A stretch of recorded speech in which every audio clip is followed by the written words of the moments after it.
What's up, kawait? Eto na naman tayo, magdadive. Ayan, warm up muna.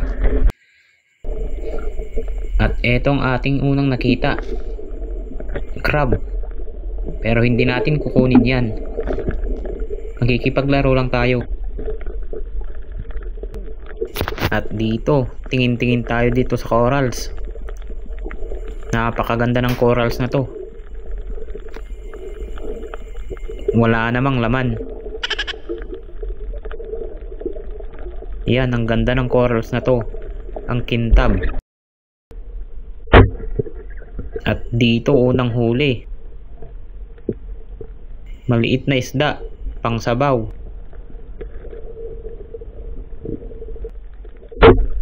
At dito, barakuda na maliit din, pang sabaw din. Masarap to sa paksiw o sabaw. Yan, nanginginig-nginig pa. Nilalamig. Another dive. Maliit na lobster. Napakarami nito. Trinay nating dakmain. Wala. Nawala. At dito, pusit na maliit. Binidyoan natin. Napakagandang pagmasdan. Sa mababaw na part to. At dito pinana natin agad yung danggit. Baka makawala pa. Eto, lapu-lapu. Yun, sa pulang bato. Eto, danggit. Tatlo to magkakasama. Kaso lumangoy yung isa palayo. Ito yung isa pa. Babalikan natin yan. Babalikan na natin. At dito, nakadalawa tayo. Malalapad na rin to. Ito naman, akala ko lapu-lapu. Butete pala.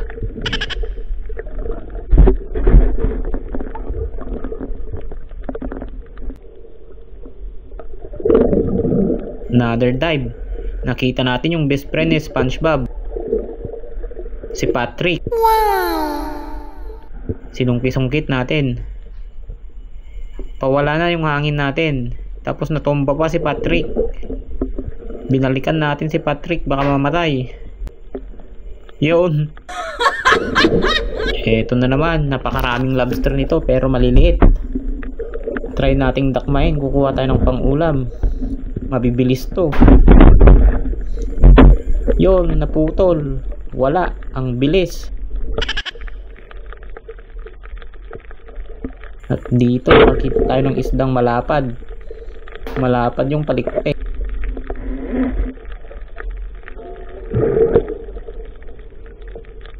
Taksiw natin to. Ito, isda, maliit. Tirahin na natin. Habol natin ngayong gabi. Pang ulam lang. Para pag dumating yung bagyo, may stock tayo. Wow! At dito, pinaanak ko muna yung pusit bago ko binidyo. Baka makawala. Paborito to ng asawa ko.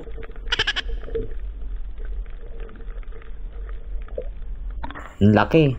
Oversize. Oh. Pwede na sa calamaris yan. Tapos suka. Another dive. Dito. Nakakita tayo ng mga tatlong marites na isda. Yan, nag-uusap-usap sila. Ano kayang pinag-uusapan ng mga to?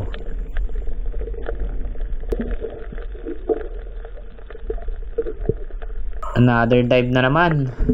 Lapu-lapong maliit. Banatan na natin yan. Parating na ang bagyo. Hindi tayo makakapagpamana. Kailangan natin ng pang-ulam. At dito, pinaanak ko muna to bago makapasok sa butas. Tingnan mo naman, ang laki. Buti may ganso tayo. Pinangkuha natin. Malaking pugita.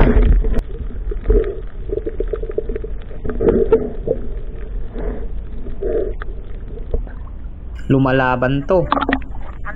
Kinakapitan kanina yung camera natin, kaya hirap tayong patayin.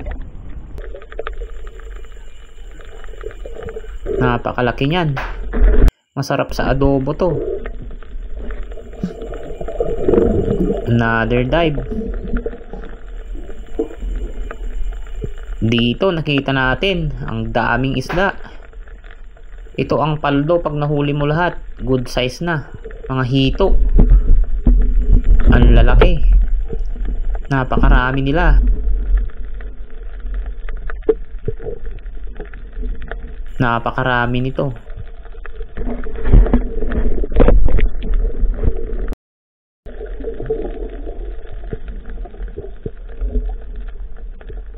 Another dive na naman. Malagang bato. Dumistansya tayo kasi may sea urchin. Baka matusok tayo yung matusok dyan. Napakasakit niyan. Naiiwan pa sa balat.